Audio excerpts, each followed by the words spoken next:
think most people on here that watch me are American. So happy Thanksgiving. I lived in Australia for about 20 years, and they don't celebrate Thanksgiving. It's a North American thing. Interesting, eh? Didn't know that when I moved there. Okay, so, we've got a fair amount of people here. Love your content. Thanks so much for the support. Okay, so let's just get going. I'm also on YouTube. I'll be doing 30 minutes on here. It was last Thursday. Oh, really? Oh. So you had Friday off. Oh, okay. Sorry. I can't keep track of Canadian holidays, let alone American ones. I know when Christmas is, and that's about it. I'm really bad at that stuff. Okay, so let's get going. If you go on the link above, you'll see my free behavior board, my mini toddler courses, my big boot camp course. It's got like another day on sale, 25% off for Black Friday and Black Friday sale. And then also coaching, that's the next level up. So check all that out, and let's get going with your parenting questions. And I'll do, as always, my best to answer them. A lot of it, I hate it when I have to say this. That would be coaching. That would be coaching. I hate saying that. But the reason I have to say that sometimes is I can't answer all your questions because I need to assess the situation first. So a lot of it isn't a quick answer. Some of it is. There's always a longer answer in the back end, but you just want quick answers here. So I can't assess your whole situation. So. But I know the other day I did a live and I thought, geez, I got sick of saying that because I'm on here to help you. I'm not on here to sell coaching. But anyway, I always feel kind of slimy when I do that. Not slimy, but you get what I'm saying. Okay. So parenting questions.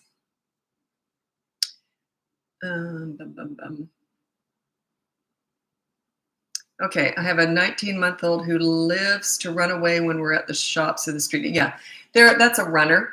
Well, you already know that, but that is, I'll just read out, there's 4 things that kids are either born to do or they'll never do. One is running, one is climbing, one is tantrums, and one is aggressiveness, like hitting and that. And with runners, that's actually a very easy one to do. Go out and get one of those harnesses, and then when they start to run, say no, and you clip them in. And you keep them clipped into that leash for that whole rest of that outing.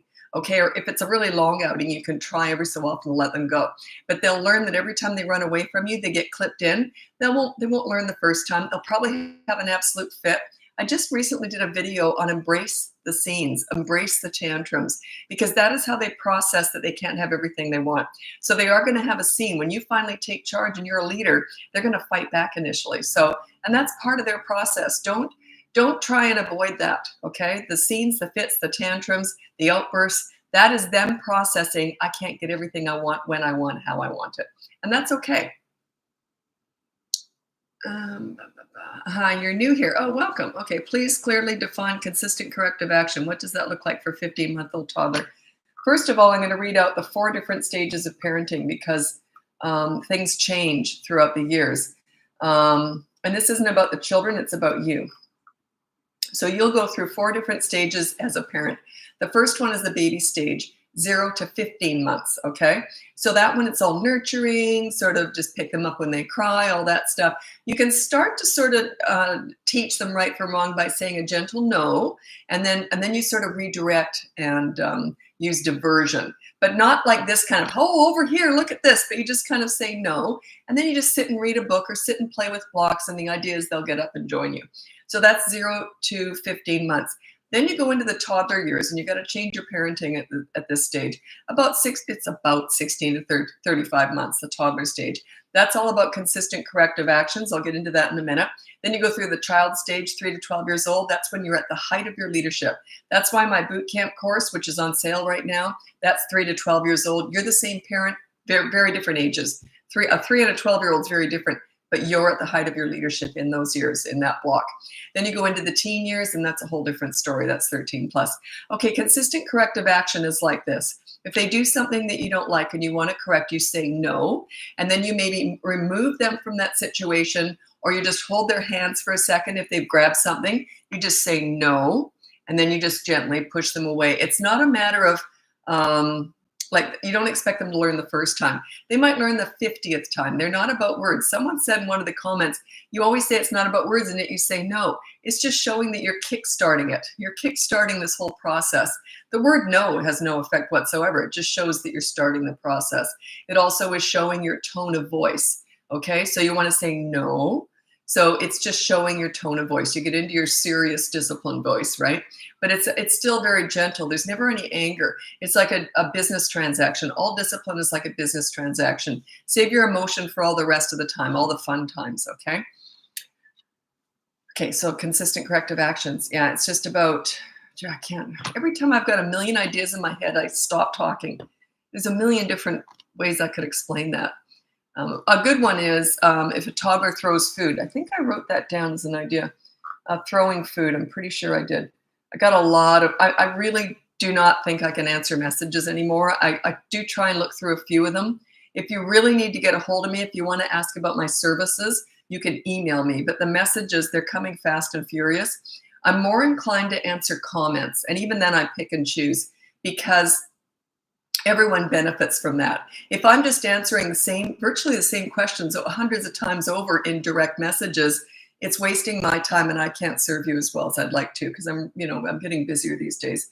Anyway, I do have a video coming up called Throwing Food. It's another good example of consistent corrective actions. So if they throw food, no matter what age they are, they throw food, you say no, and then you pick up the food and you throw it in the garbage. Or if it's something that you can wash off, like a piece of apple or something, you might just want to rinse that off. And then you hand feed them for the rest of that meal. So you go no, and then you hand feed them. They may not eat another bite after that because they're so busy having a fit. That's okay. They can have a healthy snack later, save it for later. But you've got to start teaching them this stuff, that you are in charge. But it's all done very, very calm, very calm. My son used to say, if my mom ever whispers, run. That's what I'm disciplining. I get very quiet. Okay, so someone has a comment here on YouTube. It's harder for me to read because it's farther away and it's tiny print. Oh, I know, I can big that, can't I? I always call it big it. I don't know why. Okay, there we go. It's bigger now. Okay, my child will be 2 next month and he won't walk holding hands. He just drags or hangs when we try to walk together. How can I guide him to walk holding hands? Yeah, I wouldn't worry about that. I'd put him in a stroller. Always have one of those little fold-up umbrella strollers near you and just put him in there. If he won't walk, say, okay, there you go, and put him in the stroller. Toddler stuff is, how do I explain this? Oh, I know. I'll read my top 5 parenting tips for toddlers because they're just crazy. Not so much they're crazy, but they just haven't developed sanity yet. But anyway, just a second, it's coming up here. Okay, these are my top 5 tips for parenting toddlers. And most of you asking questions on these lives are toddler parents. Number 1 is you child-proof your home so you never have to say no. Number 2 is you get a toy rotation system in place so that they are never bored. Number 3 is when you want to bond with your toddler, you bond in their world. You don't go to the nail salon with a 2-year-old, you go to the park and roll down the hill with them. The better you get at entering their world, the more you look like a leader, the more they listen to you, the more they look at you in a different way, because you're connecting with them. Number 4 is when you want to discipline them, it's not words, it's all consistent corrective actions. It's the same idea as entering their world. That is their world. Actions are their words, are their world. Words are not their world. Anyway, I hate this thing. The last one is don't try and figure them out. Toddlers are not figure outable. I hate this. I remember the first time I ever saw this when someone said, now you get down on their level and you look right at them and you say, use your words. That is so stupid and patronizing. The first time I heard that, I thought, are you freaking kidding me? You're saying to a 2-year-old, use your words? The screaming, the fits, the throwing things, that is their words. How patronizing. In other words, you know what you're saying? Find your inner adult. Be more like me. I find it just so rude. Anyway, I don't know who came up with that one. Who cares? Stupid. There's a few things like that are very common that I hate. Like I hate timeout too. Can't stand it. I think it's mean. You have a run or two. Yeah, get the leash. Is it okay to sleep with a 2.5-year-old every night? If not, they don't sleep almost all night. That's up to you if you want to do that. I don't have any opinions on co-sleeping. If you like co-sleeping, then do it. If you don't like co-sleeping, you might want to check out my bedtime battles course. There's 2 parts, how to get them in bed and how to keep them there. So that's up to you, okay? It's a process. It's not a quick answer. What if you're on a play date and your kid acts out and disobeys you? What would be the best punishment? Age three. Age three. I don't know what they're doing. So they go out. I'd say right there, if they do something that you don't like, I would say, you know what? We'll discuss this when we get home. Do you understand? So I don't like to make a scene when we're out. Like if they're having a tantrum, I ignore that. But I don't like a scene when we're out. Say, I didn't like that. We'll discuss it when we get home. That's a 3-year-old. I wouldn't do that with a 2-year-old.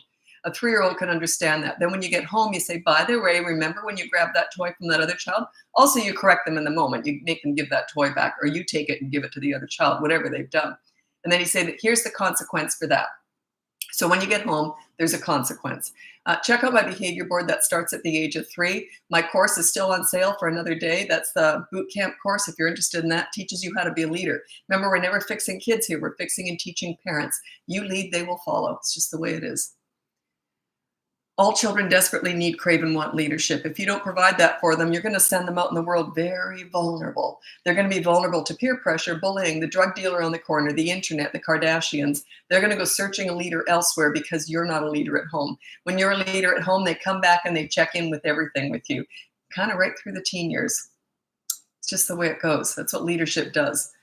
And you want to bring out the best in your kids. You don't want obedient little soldiers. That's the old-fashioned authority style parenting. You don't want obedient little soldiers. You want them to have a voice. You want them to have high self-esteem, confidence, like themselves, know who they are. That's what a leader does for a child. You bring out the best in them. Bedtime struggles. It's a whole process. I have a mini course on that if you want to check that out in the link above.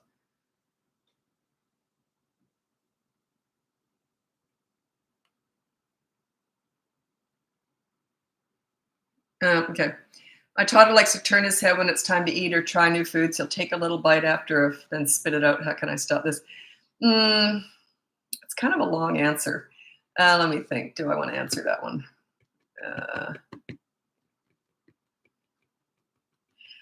You know why it's a long answer? I kind of need to know what kind of parent you are. Does he fight you with everything? Like my kids never fought me with stuff, even when they were little. It was very rare because I was such a leader. And that is not a good place to exercise your leadership. It's not a good place to start. So I'd need to know, what do you like when they don't like something? Do you just sort of give in and try and appease them and try and please them? Because that could lead to that. Because if my kids had turned their head, I would have said fine. And then I would have ate all by myself and they could have been kicking and screaming. They'd have to wait.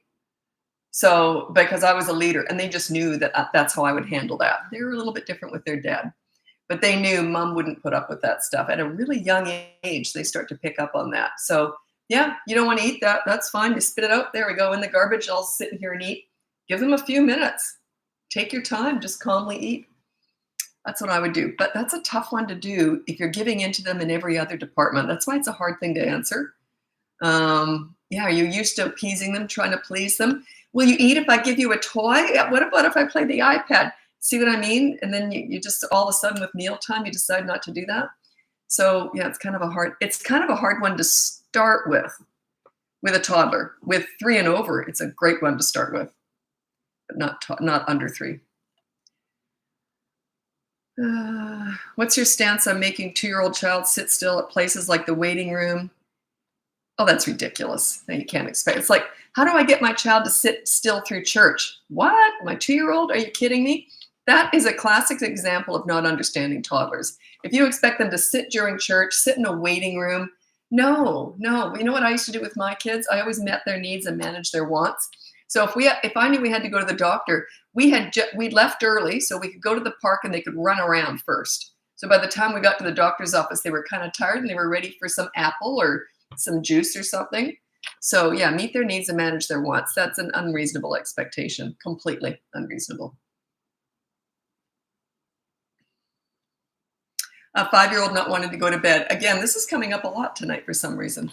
Maybe it's because it was Thanksgiving and there was so much chaos. I don't know. Anyway, check out my Bedtime Battles course. It's a whole process. It's not a quick answer. It's 2 parts, how to get them to bed and then how to keep them to bed. That's the hard part, by the way. It's keeping them in bed.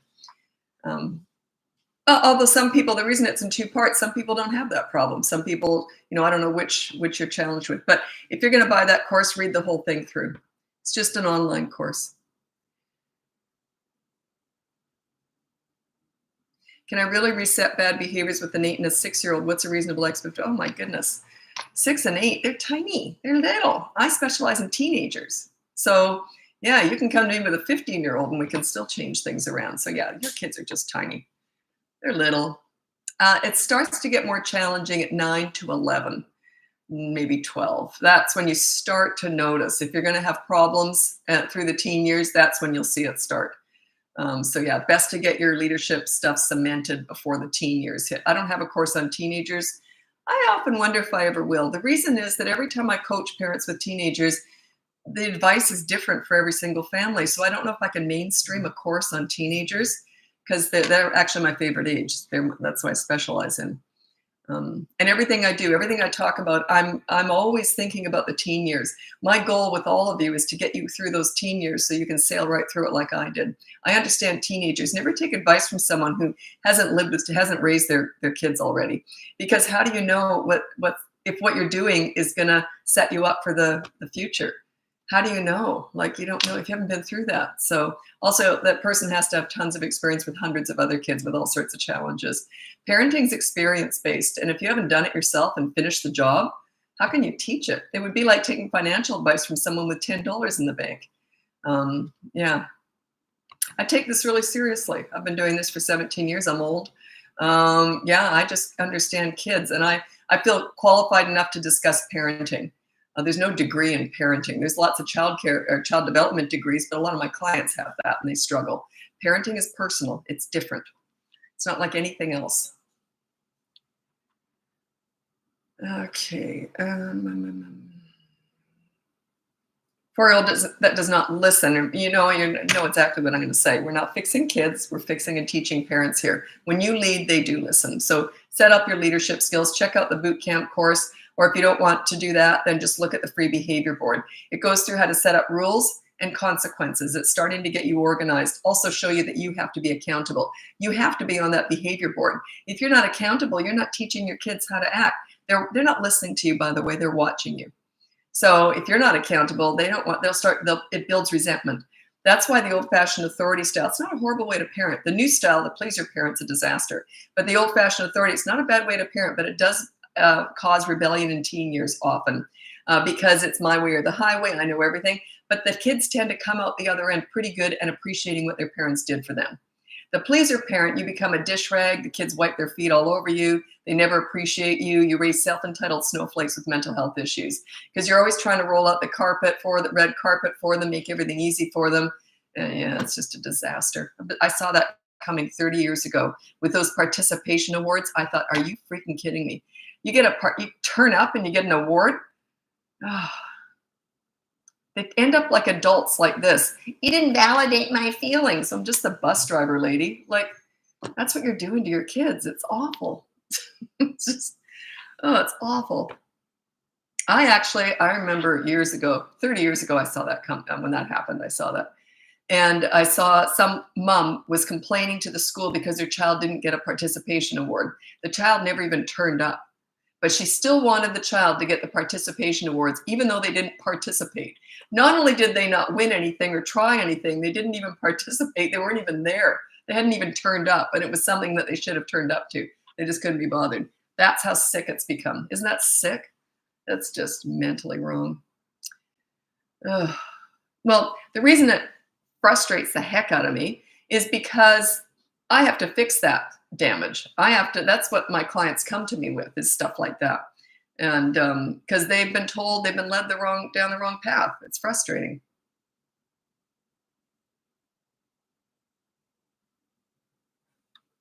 Well, you already answered your own question. My 19-month-old girl whines and won't stop until she gets the pacifier. Well, she does it because you taught her to do that. So she does get what she's whining for. It just takes a long time. So yeah, I don't know what else to tell you, but she's doing what you've trained her to do. If she does get what she's whining over a bit, like if a kid whined with me, they would never get it. Never, never. So yeah, she's just doing what you've trained her to do.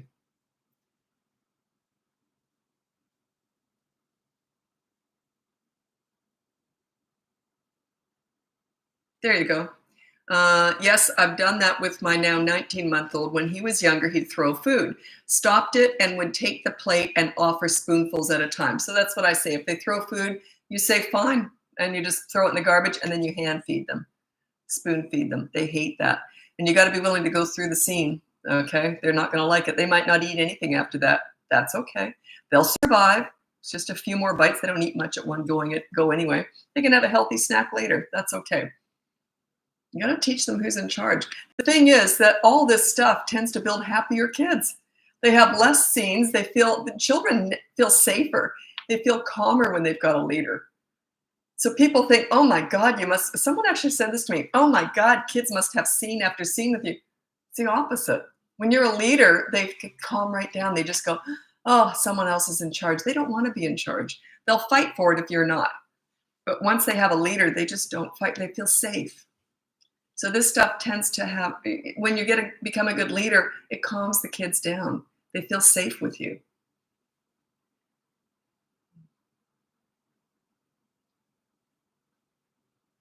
Two-year-old grumpy after a nap. Yeah, my son was like that. He didn't have very many naps after 1-year-old. And neither did my daughter. But if he had an accidental nap, oh geez, he was grumpy as anything. I might just sit and read to him or just let him lay on the couch. You know, I didn't feed that. Like I didn't, oh, my angel. I didn't do any of that. It's just a process. I also didn't expect him to be cheery when he woke up. I understood that's a slow process. His brain just isn't waking up right now. But yeah, I didn't get caught up in that mess.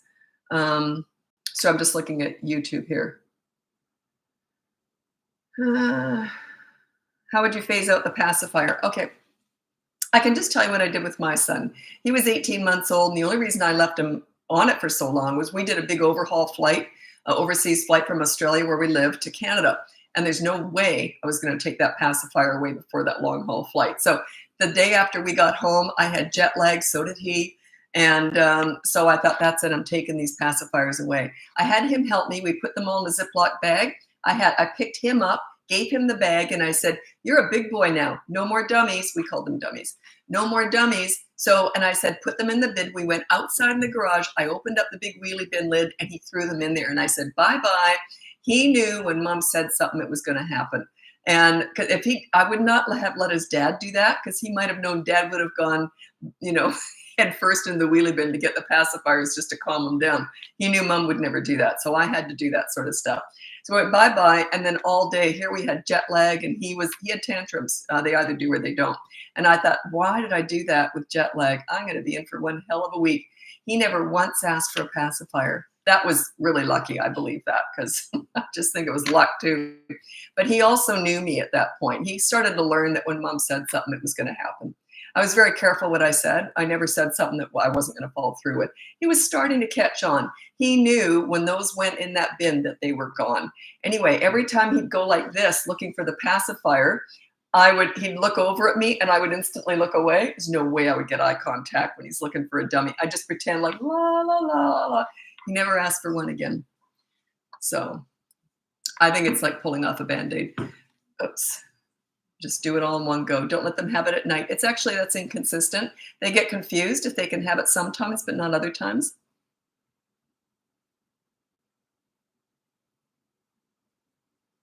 Sorry, I'm just scrolling through because I had a bunch of comments I didn't get to, and the reason why I scroll through, because those people might be gone already. So I just want to make sure that you're still here. Oh my goodness. Oh, good. Okay. Okay. I tried that with my son, is now 2 weeks without pacifier. Good for you. Okay. I always kind of found kids easy. I worked with them from the time I was 11. I was volunteering in daycare centers. I just kind of always got kids. I was a good babysitter. I started babysitting at 11. I just was really good at getting good behavior out of kids and having fun with them. I wasn't a babysitter who watched TV. I played with the kids. So the thing is, I have no fear of a scene. None. That is their process learning you're in charge. So I remember once I was working with this kid, and he was older, and he says, if you don't give me what I want, I'm going to have a fit. And I went like this, bring it on. And he never had a fit. Like, you can't be afraid of a scene. That is their process of learning. They can't get what they want, when they want, and how they want it. Also, that you're in charge. They just learn that. Like when that kid threatened me, I was like, I have a really hard time not smirking when kids get like that with me because I know what I'm doing. It's like, bring it on. And the kid never did. Okay, thumb sucking is a difficult one. I actually wrote it down to do a video on, and I'll do a video. I'm going to think it through because I don't have a great answer for it. That's why. There's all the bitters that you put on their thumb and all that. You're not going to like my answer, by the way, what I suggest you do. But that's why I don't want to tell you right now because you're going to go, that's stupid. I'll do a video on it. It's actually on my list of videos to film.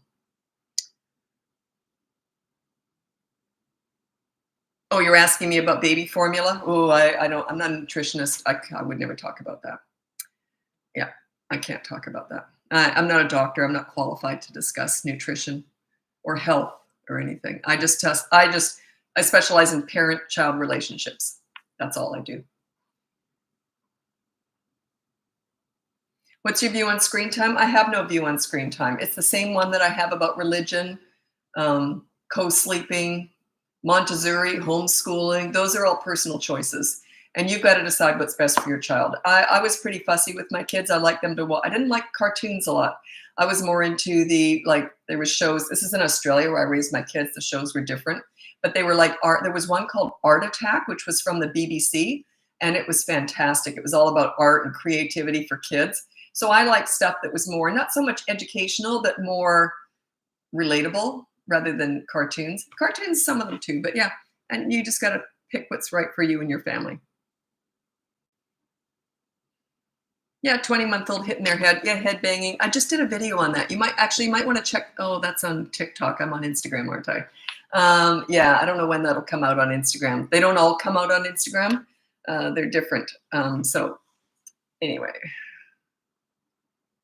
Yeah, it's on TikTok. Anyway, I just did that, I think 2 days ago.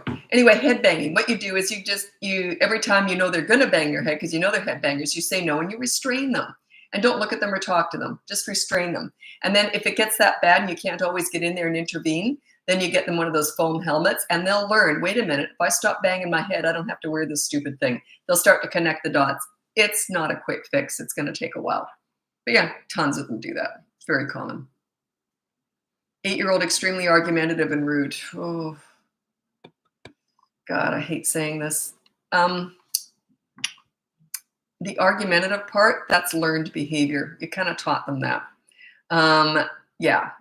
Check out my boot camp course. It teaches you how to be a leader. They don't argue with leaders and they're not rude to leaders. It's all about you. Their behavior is 100% between the age of 3 and 12, 100% a direct result of your parenting. If they're argumentative and rude, it means they've been taught to do that. It just is. It just is. Their behavior is 100% a direct result of your parenting. Every parent does the best they know how. Once you know better, you do better, right? So you lead, that stuff just doesn't happen. It just doesn't.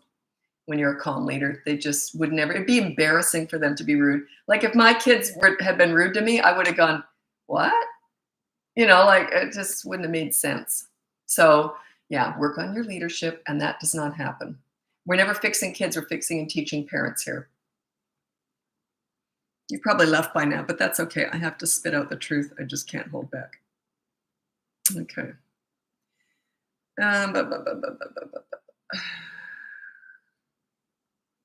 Whoops. I have to scroll again because I got so many questions and I don't want to answer questions when people have already left, which happens. Okay. How do you get your 5-year-old to poop in the potty and not in a pull-up? I actually have a potty training course, which might be of interest to you, but if they're already 5, maybe not. Okay, don't buy that for a 5-year-old. What it says in there is plop fear, and it's like poop. If you're having a hard time getting them to poop on the toilet, here they get plop fear or hanging fear. So what those mean, that's part of the course, but you don't need the course for a 5-year-old. If they were already potty trained, they just don't like pooping in the toilet. If they might have had splashback when they pooped in the toilet, that's why they don't want to do it. Or they don't like that hanging feeling when, you know what I mean? Don't make me get graphic here. You know what I'm saying? It's either one of the two. They don't like the splashback or the hanging feeling. So what you do is you buy one of those little porta potties and you fill it up with toilet paper so they're not hanging and there's no plop. And you explain that to a 5-year-old. Say, by the way, because they just sort of used to smashing it in there. And all of a sudden it's just hanging there and it's all cold and, So yeah, sorry about the graphic nature of that, but it's, what else can I say? I used to do a lot of TV on the morning show. They'd bring me in as the parenting expert and the news and that. So I remember talking about this live, and it's live, and I have like, I'm so used to talking about this stuff, and they were like looking at each other. Should we cut here? Should we cut? I kept talking, the hanging and the plopping. Oh, they had me back. So, okay. I have a 4-year-old argumentative child. It's just a sign that they don't respect you. Work on your leadership and they respect you. That's all. It's a tell for me. Whenever they say they argue with me, they're so rude to me. It's a tell. Work on your leadership. They would not do that. They would be embarrassed. They don't have any resentment towards a leader. You're like their best friend. You're their mentor. They look up to you. They want to please you. That's what a leader does. They want to please you because you bring out the best in them, and they like themselves when they're with you. When you're the source of their high self-esteem, they tend to want to please you. Anyway, my 30 minutes is up here. I'm going to move over to TikTok now if you want to join me there. And if not, look at the link above. The boot camp is still on sale for another day. That's the big boot camp course from 3 to 12 years old. Otherwise, check out the free behavior board, the toddler courses, and the coaching. Anyway, thanks so much for joining me. And I'm moving over to TikTok now if you want to join me there. Bratbusters Parenting on TikTok. Sorry, YouTube, you're on here the whole hour. I've got 8 people on here. I don't have a big following on YouTube yet, so TikTok and Instagram are my bigger ones. Okay, TikTok's ready. Okay, I'm going to answer your question, Teresa, once I get on YouTube, once I get more people turning up in TikTok. The biggest live I ever did? I usually only get like maybe 1,000 to 2,000 people. My biggest live I ever did was 26,000 people turned up in one live at one time. Someone big must have shared me. They never did it again. So they obviously didn't think I was that great. But anyway, someone big, I don't know what happened. It was about a year ago or a year and a half ago. And 26,000 people turned up to a live. I was watching the number like this. And I was new. I was only like my first week of doing them. So it was funny. Okay, so I was just saying, I'll just answer this question now. Teresa on YouTube asked me, it's such a good question actually, because it comes up all the time. I have to constantly, wait a minute, I'm going to do a video on it. The video is going to be called Stop Repeating Yourself. And Teresa's asking, I have to constantly repeat myself to my 8-year-old so she can get things done, and she is having this same issue at school. Okay.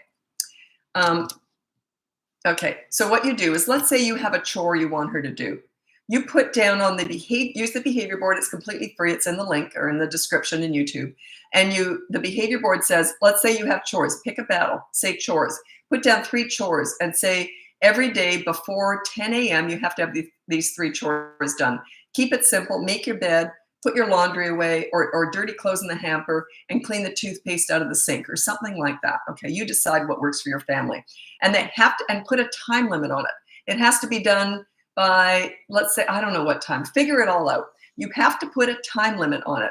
Or you can say it has to be done within 10 minutes of being asked to do so. So say, I'm going to start the 10-minute timer now, and I want your chores to be finished or something, or 30 minutes. So you've got to put a time on it. You got to have an expectation.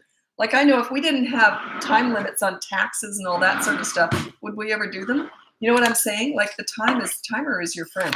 Sorry, my watch is dying, so I'm just going to plug it in. Anyway, so that's how you deal with it. And if she doesn't do it, then you go to the behavior board and say, okay, well, it wasn't done. Here's the tricky part. This child is 8. Okay, you don't do this with a 3-year-old, but with an 8-year-old, she didn't do it. Okay, she didn't, whatever it was, she didn't make her bed. She had 10 minutes to do so. She didn't make her bed.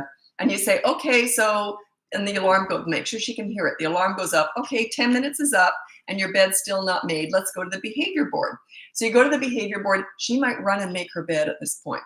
They often do that. So, okay, it's made, and say, and now you're ignoring her, what she just said, because you're all about leadership here. You've already gone to the behavior board. And you go there and you say, okay, so your bed wasn't made within 10 minutes of being asked to do so. She might start coming. It's done now. Say, the behavior board was 10 minutes. It's up. So the consequence is you have to empty the dishwasher tonight. Do you understand? If she starts arguing with you and coming at you, just go like that. That was your choice. It's your choice. You have to follow through.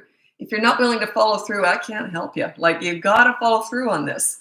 And if you're doing the behavior board all by yourself, in coaching, it's quite different. I'll make it more difficult for you because I know how to fix up your mistakes, and you're going to make them because I'm going to push you harder. But if you're doing that behavior board all by yourself without me, without coaching, make it easy. Pick a battle you know you can win. The battle isn't getting her to make her bed within 10 minutes. The battle is you following through with that behavior board.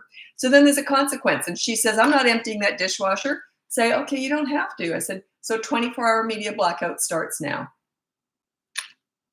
And then make it happen. I won't go into great detail about how the body language is with all that stuff. You have to follow through with that behavior board.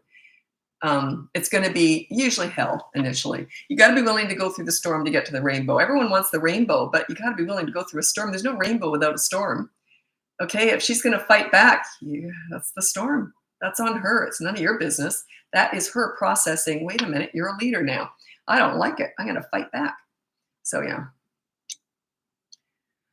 How often do you change the behavior board consequences? Okay, the consequences, it's kind of confusing, but there's 3 behavior boards by the time you're finished. If you're on the course, the boot camp course, it's still on sale for another day. The boot camp course, you're going to have 3 behavior boards. Then the 4th week, you get into in the moment discipline. So you kind of pull away from the behavior boards. You only ever have 3 of them up there. Now, the only thing that needs to change is their rule. The children need 3 different rules, 3 different behavior boards. The consequences can stay the same unless they're directly connected to the rule. Okay, so if the rule is no hitting your little brother and the consequence is you have to share your favorite toy with him for 10 minutes, obviously if the next rule is make your bed, that's not going to be the right consequence. The only thing that needs to change is the rule. Okay, you're going to have 3 different rules, 3 different, I call them battles. You're going to have 3 different battles by the end of the 3rd week. So you do 1 behavior board per week. Focus on 1. And then parents almost always say in coaching, what about all this other stuff they're doing wrong? I'm like, so? It's none of my business. Don't worry about it. Just suffer through it like you were before. We are teaching them we're becoming a leader just with that 1 visual behavior board, that big clue that, hey, things are changing. At the very most, you can say to them, I didn't like that. We might put that on a future behavior board. So it's not like, I mean, you're just focusing on 1 thing, but that's what you could say to them. It just works. It just does. It's like anything, though. It's like any diet probably works too, but you got to actually do it. That's why I invented the behavior board. Like, I would never have used a behavior board because I already know I'm level 10 with what I teach, right? So I just do the in the moment stuff, and I deal with everything in day 1. So, but when you're learning, you start slow. You start small. Start slowly. 1 behavior per week, 1 rule per week, 1 battle per week. Because if I gave you 10 battles, which I would do, I would battle everything in day 1. If I gave you that, you'd fall apart. You'd be battling all day, whereas I know how to mix it with fun. You gotta be fun. Got to be fun with your kids. That's a big part of everything I teach. You got to connect with them, bond with them, be fun, be friends with your kids. That's more important than the discipline. Discipline's a tiny part of all this. It's just what everyone asks me about, but really that's not my focus at all. My focus is that I want you to be friends with your kids. Leaders are friends. You're like a mentor, but your number 1 role is parent. But once you got the discipline all sorted out, you can just be best buddies with your kids like I was. I goofed around all the time. I never had to discipline them because I was the leader. Leaders don't have to discipline. Oh, that's a good one for a, oh, that's a good one. For a video. Yeah, I never disciplined my kids. Why would I? I was a leader. They already understood that. So I never had. People used to say, how'd you discipline your kids? I'm like, what? Just didn't happen. It was very rare. Past the age of 3.5, it was very rare. And even then I'd just say, oh, you did that, eh? And then they'd say, oh, shoot, sorry, Mom. How about no TV tonight? Like, they discipline themselves. So yeah, leaders don't have to discipline. But you got to work to get there. Getting respect is hard. Maintaining it's a piece of cake. Setting yourself up as a leader, it is hard work.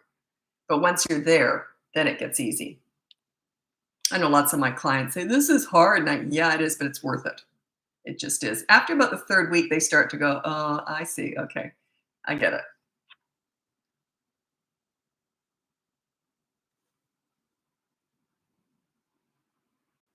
Can you repeat in summary what you just said? Is that the leadership stuff? Like leaders never have to discipline? When you're a really good leader, you don't have to discipline your children because they look up to you. Like you're like a mentor. They want to please you because they like themselves when they're with you. You bring out the best in them. You're fun, you're funny, whatever. You're fun to be around. They like themselves when they're with you and they want to please you. It would just be, look, if you ever had a mentor, someone you look up to, a teacher or coach or someone that brings out the best in you, they just treat you like gold. And would you ever be rude to them? Would you ever say, oh, shut up or anything? Would you? Never, not in a million years. So my kids did never talk to me like that. Why would they? I was a leader. They looked up to me, but I treated them like gold too. It's mutual. It's mutual respect. I was accountable. Mike, if I did something my kids didn't like, oh my God, would they ever tell me like that? Mom, you kept us waiting. You know how you hate being kept waiting. And I go, oh, shoot. Okay, what do you want? And they'd say, we'd love to go to the water slide park tomorrow after school. And I go, fine, I'll bring your suits. So it was mutual. Oh, if I messed up, oh my God, they loved it. They'd look at each other like this. Because they knew they'd get something out of me. We'd go somewhere. It's usually an experience. We'd go somewhere fun. So yeah, leaders don't need to discipline. I am not gentle parenting, but I'm already being a leader. Toddler is 20 months old. Is that okay? I don't quite know what you mean, what you're doing. And I don't discuss gentle parenting or other specific parenting. I just don't critique them. I think that would be kind of tacky. Yeah, it's not, I don't discuss it. Got to keep us accountable too. 100%. Oh my God, my kids loved it when I messed up. And kids I was working with too. Oh, they loved it because they knew I was accountable and we'd have fun with it, right? What do you want? Okay, what do you want? Oh, we'd like it if you don't talk for the next minute. And they'd time me. For me not to talk for a whole minute when I'm working with kids, that was awful. So I love talking. Anyway. Can you tell me about the behavior board? Well, you can check that out. It's free. It's in the link above. Just download it and you can check it all out because everyone who's here usually has already got it. So I don't want to just get too repetitive. But basically, everyone in the family has a rule and a consequence past the age of 3. A rule and a consequence, including you, the parent. If you're not on there, it doesn't work. Because then you're an authority style parent. And I teach leadership. Leaders are accountable. Your leaders lead by example. That's what leader means. You're leading by example. An authority is you're telling other people what to do, but you're not accountable.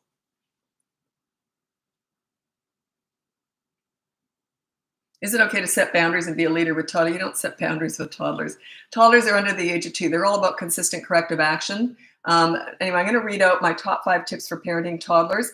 Toddlers are actually very easy once you understand them. Parents just don't usually understand them the first time through. Okay, so this is my 5 top tips for parenting toddlers. Number 1 is you child-proof your home so you never have to say no. Number 2 is you get a toy rotation system in place so they're never bored. Number 3 is you want to bond with your toddler and start setting up your leadership skills. 3 and 4 are about this. You bond with them in their world. You get on the ground and you play blocks with them or go to the park and roll down the hill. You don't bond with them at the nail salon. And number 4 is when you want to discipline a toddler, again, you enter their world. They're all about consistent corrective actions. They are not about words. And number 5 is don't try and figure them out. They're not figure-outable because they haven't formed yet. They're brand new, fresh human beings, and they've just got one marble and some tumbleweed floating around in there. Imagine if you're 2 years old, you've only been in the world for 2 years, and the first year you were a potato laying on a mattress. Like they have no context to the world yet. They're going to bang their head on coffee tables just to, whatever, because they don't understand concussions, brain bleeds, all that stuff. They have no concept of that stuff. So it's your expectations of toddlers that's off, not them. There's nothing wrong with them. They're cute as a button, all feet, no brains, but they're not figure-outable. They might even go like this and smear poop on the wall. If I did that, you might think I was insane. Toddler does that, you go, yeah, some toddlers just do that. See what I mean? No, if I did that, you wouldn't think I was insane. You would know I was insane. But a toddler, it's not insane for them. Some of them will do it. How long do we have access to purchase courses? Well, okay, I was going to say forever, but I have no plan. They don't come down. So you have and that course goes from 3 to 12 years old. So you should have access. Unless something happens and that platform goes down, then it would go somewhere else. So you'll always have access to it. But I can't promise that because I don't know, what if the internet died tomorrow? You probably wouldn't have access to it. But yeah, it usually stays up there. Okay. Also, I've taken down all the comments in the courses. The reason is, as much as I enjoyed going in there, I can't always answer all the comments. I'm getting busier now. And what I'm doing is I'm focusing more on comments on here and on Instagram and on YouTube, because everyone can see those. Whereas the comments in the courses, that's only the people who are in the courses. So if you really have a direct question that you want to ask me about the course once you're in it, you'd have to email me. I'm just running out of time. I also am not really answering direct messages anymore because I have hundreds of them backed up. I just can't get to them all. So I'm doing, and what I realize is it's the same question over and over and over again. What do I do about a toddler who throws food and all this stuff? I'm wasting hours every day answering the exact same question and only one person seeing it each time. So it's not serving the big audience. So I'm putting my time where it's best, it's serving me the best. So I'm answering comments on Instagram, TikTok, and YouTube to the best of my ability. I'm not going to get to them all. And, but yeah, the courses, I can't do it anymore. It's just gotten so busy. Okay.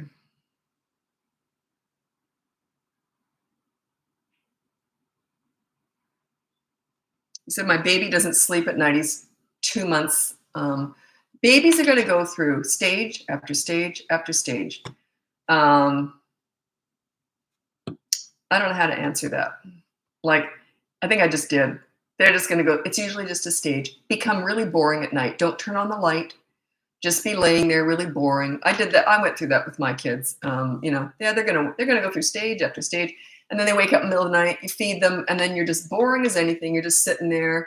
Then you put them in the cot, but don't make anything exciting to wake up in the middle of the night. So when it's dark, keep it dark if possible.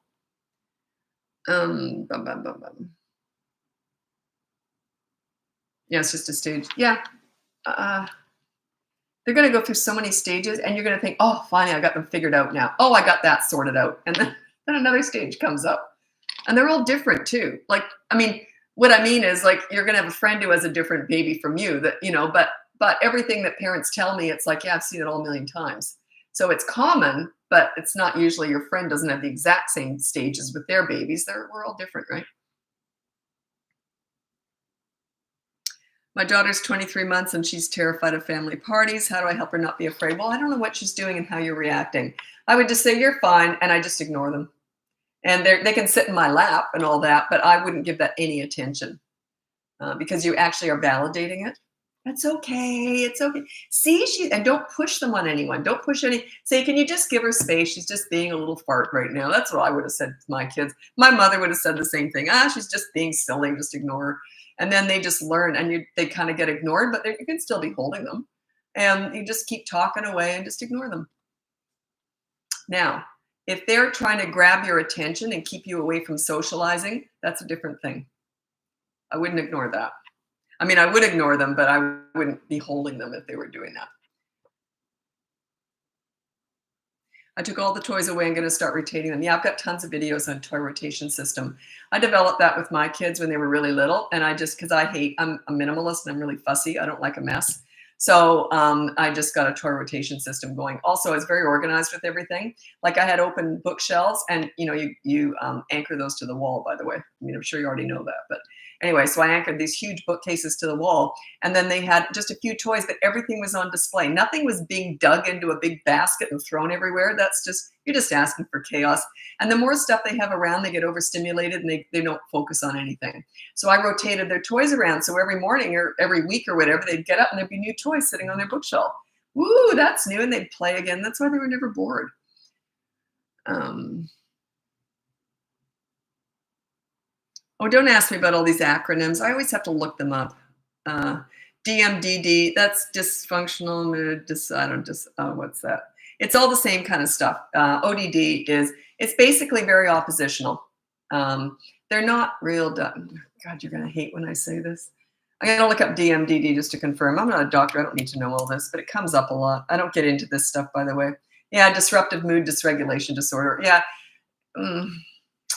What should I say? I've said it a million times. I'm going to tell you. I've talked to doctors who've said they've just been terms that were made up to make the mom feel better so she doesn't feel guilty. It's just, they're not medical diagnoses. It just means you're not a leader. You got to set up your leadership skills, and that stuff just kind of isn't a problem. Yeah. Many doctors have told me that. Yeah, they just made that up to make the mom feel better.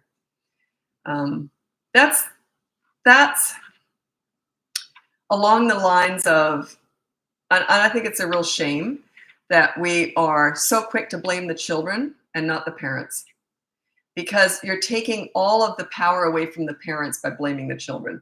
Oh, well, the reason they're acting like that is they have this.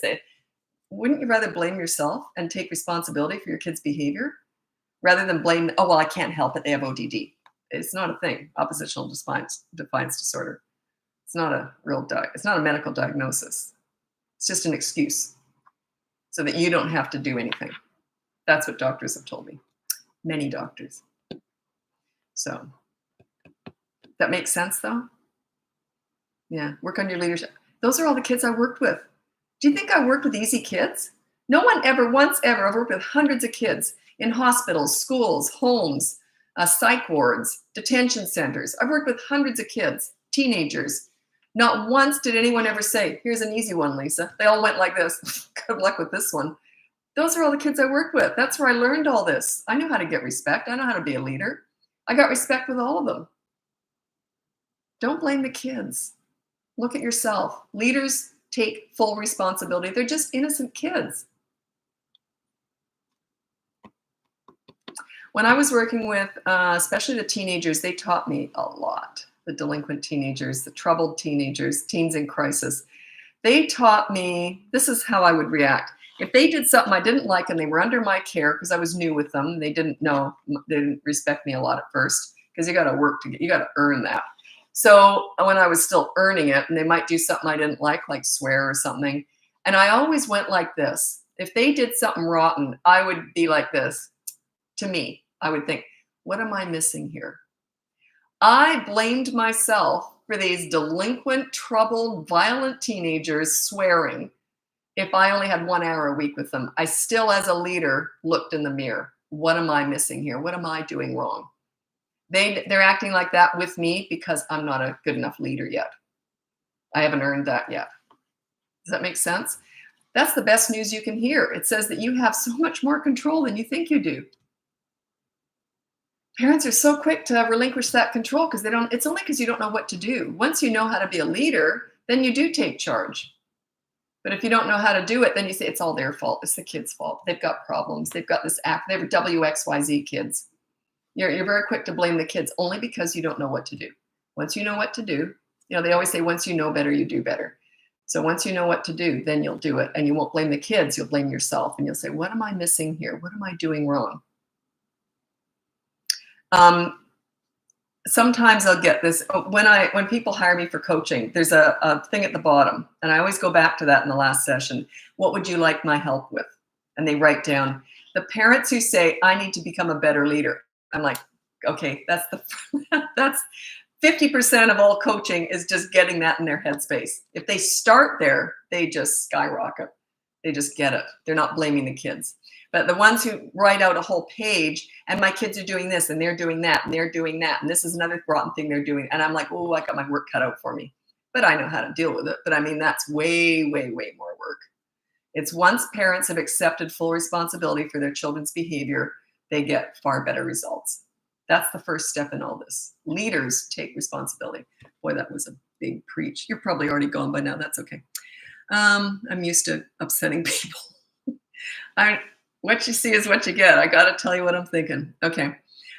Gift ideas for keeping toddlers busy. I'm not saying never, maybe one day I will, but if anyone comes at me with some toys that I think are wonderful and you want me to work with them, I might consider that, because I like toys that start out as nothing and the kids turn them into something.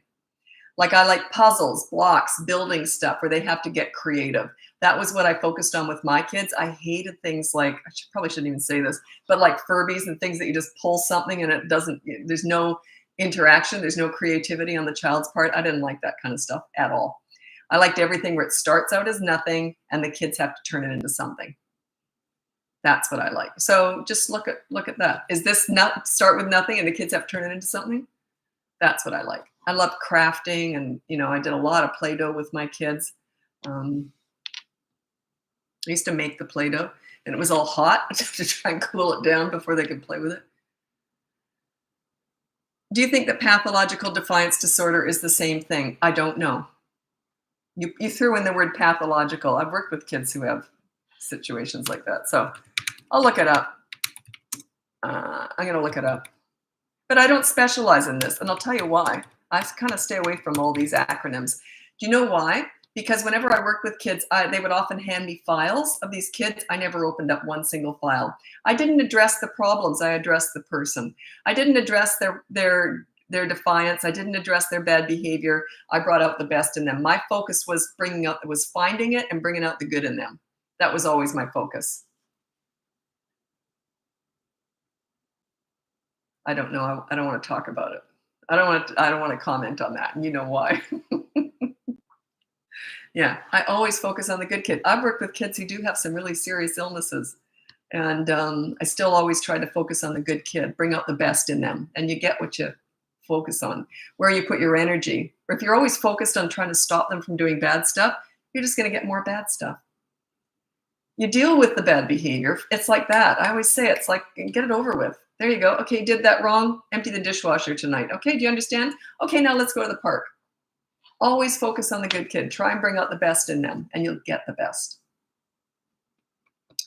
When I was working with troubled teenagers, they are the ones who told me to do this. They said, and years later, they would sometimes say to me stuff like this. They'd say, I didn't even like myself until I met you.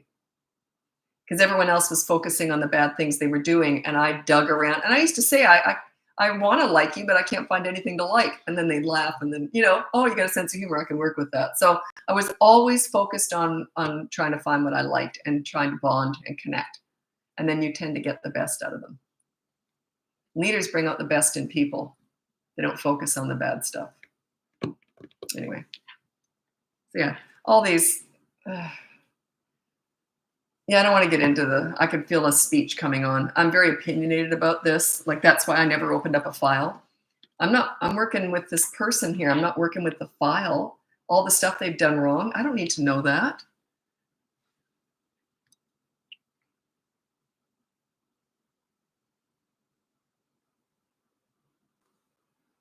Okay, my daughter's having major emotional outbursts at school. We're now working with a psychotherapist. Okay, I can't comment on that, And also, I teach parent-child relationships. I'm often working with families who are working also with other people, with their child too. So that comes up a lot in coaching because I'm parent-child relationship. That's all I teach.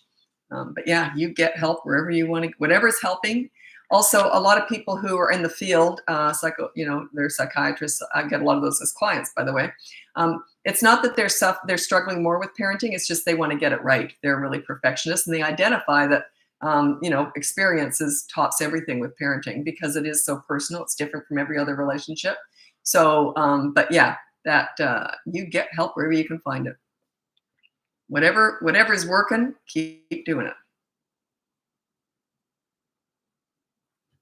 I want to find the reason not to make excuse. I want to find the reason not to make an excuse.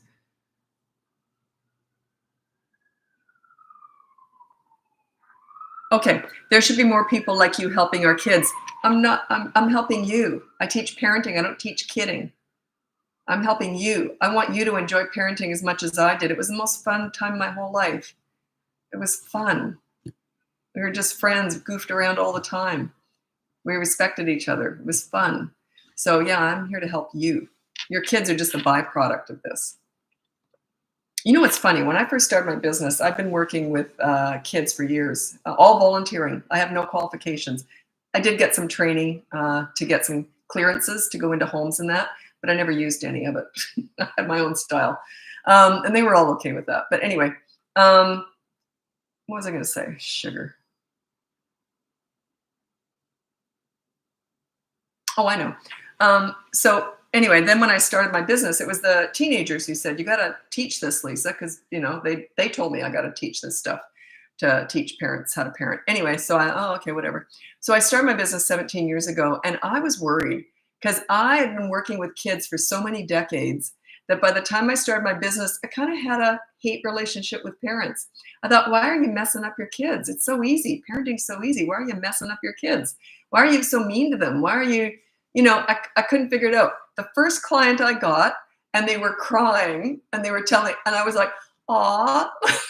It was this complete flip. I thought, you're all doing the best you can. Everyone, no one gets a child and goes, I'm going to mess you up. You're all doing the best you know how. I'm here to teach you a better way. And you may already be doing well anyway. But then I completely changed and I started mothering the parents.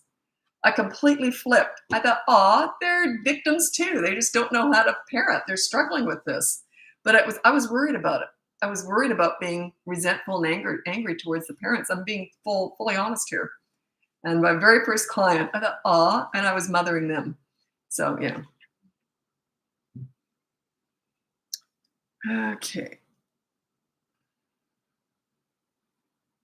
How do I smoothly transition my 18-month-old with his new baby sister? You don't. It's going to get ugly potentially. Yeah, you can't do that. I've never heard of it happening. They're either going to be easy. Some 18-month-old might be fine. But if they're going to be difficult with a new baby, they're going to be difficult with a new baby. There's nothing you can do to prepare them for that. Nothing you can do to avoid that. If they're going to get feisty, they're going to get feisty. So sorry, it's just a stage you have to go through. Keep the baby safe. My son, I used to play with. I used to meet with this other mom because we kind of, you know how you kind of go play groups and you kind of, pair off into friends and that. So we ended up hanging out, and both of our little boys are very similar. They're both very passive, easy, like they just didn't hit or anything. They were both very passive, gentle little boys. So we hung out, with our little boys. She had a little baby, and her little boy, behind her back, picked up the newborn and threw it on the floor. And we were shocked. Like, we would not have expected that to happen because he was such a passive, sweet little boy. And yeah, you got to watch him like a hawk because they don't understand. They don't understand concussions and hospitals and death. They just thought, I didn't know this thing was coming home. I thought it was just going to be in the hospital, and they chucked it on the floor. And he ended up being fine with her after that. But he, it's just, you got to watch him like a hawk. Okay, I have 3 boys and they don't listen to me. I'm constantly repeating myself. 8, 6, and 3. Check out the boot camp course. It's on sale right now. One more day. And that'll, they're not listening to you. That means you're not a leader. If you're a leader, they listen. They just do. It works both ways, though. You got to be you got to give respect to get it. You got to work for that. You got to earn that respect. It's not going to be handed to you on a silver platter just because you're a parent. Quite the opposite. They're going to abuse their parent more than anybody else because they're comfortable with you, right? If you're not a leader. But if you're a leader, they're going to treat you really well. Anyway, I got to get going now. If you check out my link above, you can get my free behavior board, my mini toddler courses, my big boot camp course for 3 to 12 years old. That's only on sale for another day, the Black Friday sale. And then someone actually paid full price for it. And I was so confused. I guess they didn't realize it was on sale. So I gave them a refund for the 25% off. Anyway, and then coaching. Coaching is the next level up. That's one-on-one with me. It's all done on Zoom. Anyway, thanks so much for joining me. And I'll talk to you again soon. Take care. Okay. And YouTube, I'm just shutting down.